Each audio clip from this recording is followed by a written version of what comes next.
కరూర్ తొక్కిసలాట ఘటనపై ఎఫ్ఐఆర్ నమోదైంది. కరూర్ తొక్కిసలాట ఘటనకు తమిళ నటుడు టీవీకే చీఫ్ విజయ్ బల ప్రదర్శన ఒక కారణమని పోలీసులు ఎఫ్ఐఆర్లో పేర్కొన్నారు. అయితే విజయ్పై ఎలాంటి కేసు నమోదు చేయకపోవడం గమనార్హం. టీవీకే జిల్లా secretary, party general secretary Anand, deputy general secretary Nirmal Kumar పేర్లను ఎఫ్ఐఆర్లో చేర్చారు.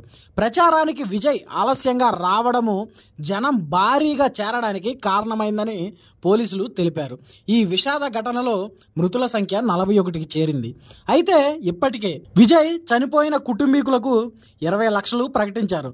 క్షతగాత్రులకు 2 లక్షల రూపాయలు ప్రకటించారు. తమిళనాడు ప్రభుత్వం చనిపోయిన వారికి 10 లక్షలు ప్రకటించింది. అయితే దీని మీద ఆంధ్రప్రదేశ్ డిప్యూటీ సీఎం కొణిదెల పవన్ కళ్యాణ్ గారు స్పందించి చనిపోయిన కుటుంబీకులకు సానుభూతి తెలియజేస్తూ గాయాల పాలైన వారు త్వరగా కోలుకోవాలని, వారికి అండగా తమిళనాడు ప్రభుత్వం ఉండాలని తెలియజేశారు.